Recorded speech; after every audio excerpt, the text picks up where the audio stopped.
आज हम आपको लेकर आए हैं तिलक नगर वार्ड में, जहां पर मुलायम सिंह यूथ ब्रिगेड के जो युवा कार्यकर्ता हैं वो कुछ इस तरीके से लोगों को वोटिंग लिस्ट में उनका नाम रजिस्टर करवा रहे हैं, या जिनका वोटर आईडी नहीं है उनको वोटर आईडी प्राप्त करवा रहे हैं, उनका वोटर आईडी रजिस्टर करवा रहे हैं। जिसका कुछ करेक्शन होना है उसका करेक्शन करवा रहे हैं। और यहाँ पे जो आज चीफ गेस्ट हैं, जो आज से ये लगभग यहाँ इस जगह पे जो प्रोग्राम इस जगह शुरू हुआ है वो आज शुरू हुआ है। और यहाँ पे अनीस राजा चीफ गेस्ट हैं, जो अभी थोड़ी देर में आएंगे, और उनसे भी हम आपको मिलवाते हैं, अनीस राजा से भी बात करेंगे। टीम जो कार्यकर्ता यहाँ पे बैठे हैं, जो ये फॉर्म भर रहे हैं, इनको पार्टी द्वारा या अपने नेताओं के द्वारा कैसा सहयोग मिल रहा है। पीछे जो प्रोसेस चल रही है, ये कुछ कंप्यूटर ऑपरेटर यहाँ पे इन्होंने ला के बिठाया है इस टीम ने, और इस ऑनलाइन ही फॉर्म भराया जा रहा है। जिन लोगों का वोटर आईडी नहीं है, हम अपने कैमरामैन से कहेंगे कैमरा थोड़ा आगे लेके आएँ और दिखाएं किस तरीके से ये ऑनलाइन रजिस्ट्रेशन इसमें कराया जा रहा है लोगों को। और ये कुछ लोग हैं जो अपना ऑनलाइन रजिस्ट्रेशन करवा रहे हैं वोटर आईडी का। सलीम कुरैशी जी, जो आज काम यहाँ चल रहा है, रजिस्ट्रेशन जो हो रहे हैं वोटर आईडी के, या जो सुधार हो रहा है वोटर आईडी में, वो सब आपके नेतृत्व में यहाँ कराया जा रहा है, मतलब ये आपने पूरा ऑर्गेनाइज कराया है? जी, ये हमारे नेतृत्व में काम हो रहा है। जैसे कि 2017 चुनाव में आपने देखा था, काफ़ी लोग थे जिनका वोटर लिस्ट में नाम नहीं था, तो हमारे प्रदेश अध्यक्ष जी के आदेश पर पूरे उत्तर प्रदेश में वोट बढ़ाने का काम हो रहा, जैसा कि आपके सामने। जो यहाँ पे ऑपरेटर फॉर्म भर रहे हैं या जो लोग आ रहे हैं, क्या कुछ नंबर ले रहे हैं या टोकन नंबर दिया जा रहा है? उसके बाद तो ऐसे नंबर दे दिया कि भाई आप 4 नंबर है आपका, आप 10 मिनट बाद आ जाइए, 20 मिनट बाद आ जाइए। जैसे जैसे हमारे पास फॉर्म की क्वांटिटी कम होती रहेगी, वैसे वैसे हम लोगों को बुलाते रहेंगे। क्या वैसे किया जा रहा है या इकट्ठा, मतलब जैसे बुला के वैसे किया? नहीं, कोविड प्रोटोकॉल की पूरी दिमाग में रख के बात को काम हो रहा है। यहाँ पे एक एक करके धीरे धीरे काम हो रहा है, आराम से काम हो रहा है, और सभी का काम हो रहा है। ये कैम्प यहाँ पे 4 दिन लगेगा, अगर देर भी होगी तो यहाँ सब अपने हैं, आज नहीं कल सबका काम होगा। टोकन से लेकर हर चीज़ का काम हो रहा है। अच्छा, ये जो आपने फॉर्म करवाया है, लोगों का रजिस्ट्रेशन करवाया है, जैसा आपने बताया, इसका कोई शुल्क आप नहीं ले रहे हैं? निःशुल्क है। प्रदेश अध्यक्ष जो अनीस राजा हैं, वो क्या कंट्रोलिंग देखने आ रहे हैं? कंट्रोलिंग देखने आ रहे हैं, और ये देख रहे हैं कि काम सही, मतलब यूथ ब्रिगेड का जो चल रहा है, हर बूथ पे यूथ का काम, ये अभियान सही चल रहा है कि नहीं। वो हर बूथ पर, हर जहाँ पे कैंप लगा हुआ है वहाँ पहुँचेंगे, और वहाँ जाकर अपना देखेंगे कि मतलब जो लोग लगाए गए हैं वो लोग सही कर रहे हैं कि नहीं कर रहे हैं।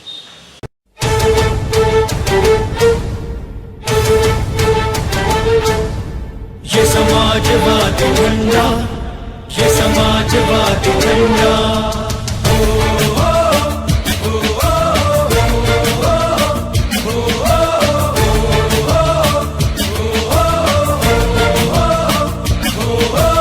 आजाद हिंदुस्तान की ये आवाज है। मुलायम सिंह यूथ ब्रिगेड 7 तारीख से 15 तारीख तक की इसने प्रोग्राम बनाया है, और पूरे उत्तर प्रदेश में, पूरे जिले, पूरे महानगर में, पूरी विधानसभा में, पूरे ब्लॉक में, पूरे ग्राम सभा में ये camp Mulayam Singh youth brigade का, ये हर बूथ पर यूथ, ये जो नारा है उसके तहत इस प्रोग्राम को चलाया जा रहा है।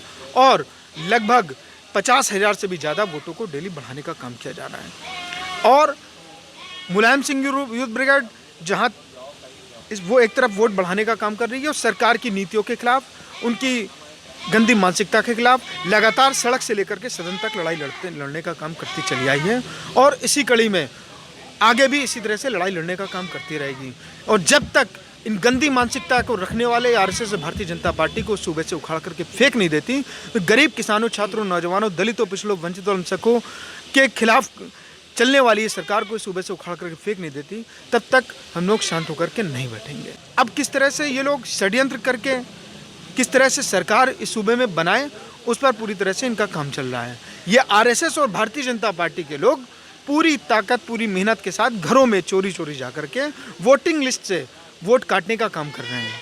समाजवादी विचारधारा के लोगों का वोट काटने का काम कर रहे हैं, और भारतीय जनता पार्टी और आरएसएस के लोगों का वोट बढ़ाने का काम कर रहे हैं। और साथ ही समाजवादी विचारधारा के जो वोटर्स हैं, उनको ये जो बूथ की शिफ्टिंग की जा रही है, ये जो पोलिंग स्टेशंस बढ़ाए जा रहे हैं, ये जो एक तरीका निकाला गया है कि सोशल डिस्टेंसिंग का बहाना, इस कोविड के दौर में सोशल डिस्टेंसिंग के बहाने से जो बूथ पोलिंग से कम करके अलग पोलिंग बढ़ाई जा रही है, उन पर जो बूथ अलग किए जा रहे हैं, और एक हज़ार के बूथ वोटिंग लिस्ट में 1,000 के बूथ वोटरों के नाम बनाए जा रहे हैं। उसमें ये जो धांधली चल रही है भारतीय जनता पार्टी के, उसके खिलाफ मुलायम सिंह यूथ ब्रिगेड ने, समाजवादी पार्टी की जो ये Mulayam Singh youth brigade wing है, इसने इस बात को ठाना है कि इन झूठ फरेब और इनकी जो कार्यशैली है इसको उजागर करने का काम करेंगे और अपने वोटरों को वोटिंग लिस्ट में बचाने का काम करेंगे, और तमाम वो नौजवान जिनका वोटिंग लिस्ट में नाम नहीं उनको बढ़ाने का काम करेंगे, और जो जैसे किसी की मौत हो गई है या वो घर छोड़ करके चला गया है तो उसके वोट को घटाने का काम करेंगे। उसके साथ साथ फॉर्म 8 अगर किसी का करेक्शन है, अभी यहाँ पर एक चाचा आए थे, उनका एक करेक्शन किया गया, तो करेक्शन फॉर्म को भर करके फॉर्म 8 को भर करके करेक्शन किया जा रहा है। और जो ये निर्वाचन आयोग के द्वारा एक नया प्रावधान आया है कि 80 साल के ऊपर के बुजुर्ग और विकलांग जो भी होंगे, अगर वो घर में वोट देना चाहते हैं तो फॉर्म 12B भर दें, तो 12B को भी यहाँ पर भराया जा रहा है। कि सर आज की जो युवा पीढ़ी है वो शिक्षित और बेरोज़गार है, यूथ ब्रिगेड है, ख़ास तौर पे इसमें देखा जा रहा है कि ज़्यादातर युवा जो नौजवान हैं वो पार्टिसिपेट कर रहे हैं, कैंप लगा रहे हैं, लोगों को ऐसे रजिस्टर करवा रहे हैं। तो जो पिछली सरकारों ने जो काम किए हैं, समाजवादी की सरकार पिछली बार आई थी, उन्होंने काफ़ी विकास के काम किए थे, जैसे कि लखनऊ मेट्रो करा और इकाना पे काम किया। उन सभी चीज़ों को बाद की सरकारों ने किराए पे दिया, तमाम चीज़ों को उसमें बदलाव किया। तो क्या उम्मीद करी जा सकती है कि जब अगर समाजवादी सरकार दोबारा से आती है तो युवाओं के लिए क्या किया जाएगा और हमारी जो जन संपत्तियाँ हैं उनके लिए क्या किया जाएगा? अभी आपने कहा कि यहाँ के शिक्षित नौजवान और छात्र पूरी तरह से परेशान हैं, पूरी तरह से ना उनके पास रोजगार है, ना उनके पास अच्छी शिक्षा के इंतज़ाम है। इसलिए मैं ये बात कह रहा हूँ कि जब हिंदुस्तान के ऊपर कोई बात आई है, कोई परेशानी आई है, तो इस हिंदुस्तान के छात्रों नौजवानों ने ही सबसे पहले सबसे अगली पंक्ति में खड़े होकर के उस ताकत के खिलाफ लड़ाई लड़ने का काम किया है। चाहे वो जंग आज़ादी की बात रही हो, भगत सिंह, चंद्रशेखर आज़ाद, राजगुरु से लेकर के अशफाक उल्लाह खां से लेकर के तमाम क्रांतिकारी वो छात्र और नौजवान ही थे। ठीक उसी तरह से जंग आज़ादी के बाद जब 1975 में इमरजेंसी के हालात बने, तो उसमें भी हमारे तमाम नौजवानों ने ही बढ़ चढ़ कर के हिस्सा लिया। चाहे वो हमारे नेता जनाब मुलायम सिंह यादव जी रहे हों, चाहे लालू यादव जी रहे हों। जेपी मूवमेंट का नाम जिसने सुना, आपने सुना होगा, उस जेपी मूवमेंट में छात्रों नौजवानों ने ही पूरे हिंदुस्तान में स्ट्राइक करने का काम किया था और सड़क पर उतर करके आंदोलन प्रदर्शन करने का काम किया था। हर एक विधानसभा से लेकर के हर सरकारी संस्थानों पर आंदोलन प्रदर्शन करने का काम किया था और जुल्मी अहंकारी सरकार को उखाड़ करके फेंकने का काम भी छात्रों नौजवानों ने ही किया था।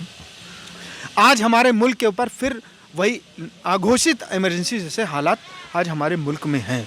इस भारतीय जनता पार्टी ने जिस तरह से यहाँ पे छात्रों नौजवानों के साथ साथ गरीब किसानों, मजलूमों, मुसलमानों, दलितों, पिछड़ों के साथ जिस तरह से खिलवाड़ करने का काम कर रहे हैं, जिस तरह से हर वर्ग के लोगों को परेशान किया जा रहा है, जिस तरह से ना उनको रोज़गार दिया जा रहा है, ना शिक्षा दी जा रही है, महंगाई लगातार बढ़ती चली जा रही है, बेरोज़गारी दिन पर दिन बढ़ती चली जा रही है, लॉ एंड ऑर्डर पूरी तरह से फेल हो गया है और भ्रष्टाचार भी दिन पर दिन बढ़ता चला जा रहा है। तो सरकार तमाम मुद्दे पर घिरी हुई है।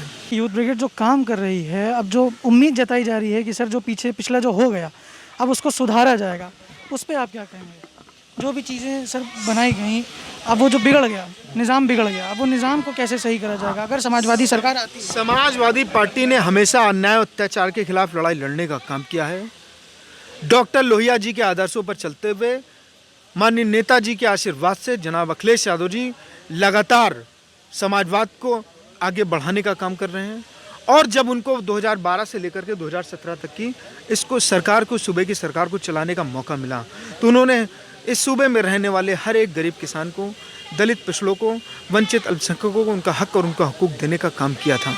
तमाम जन कल्याणकारी योजनाओं को चलाने का काम किया था, तमाम डेवलपमेंट के काम को करने का काम किया था।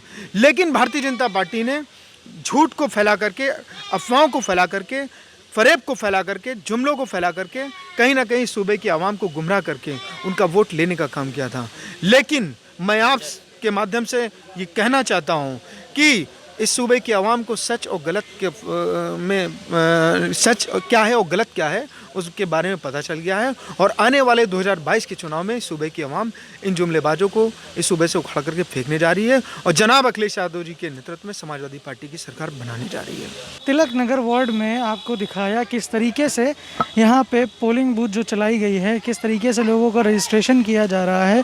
और जो प्रदेश अध्यक्ष हैं अनीस राजा, उनसे हमने बात करी, उन्होंने हमको जो बताया। और जो नगर अध्यक्ष हैं उनसे हमने बात करी सलीम साहब से। सलीम साहब ने भी हमको काफ़ी चीज़ें बताई कि इस पोलिंग बूथ को कैसे कंट्रोल किया जा रहा है, कैसे कंट्रोलर जो है, ऑपरेटर जो है ऑनलाइन बैठ के फॉर्म भर रहा है, या जो जनता कैसे फॉर्म भरवा रही है। इन्हीं तमाम चीज़ों के साथ मैं आज आपसे फिर विदा लेता हूँ। आकिब खान।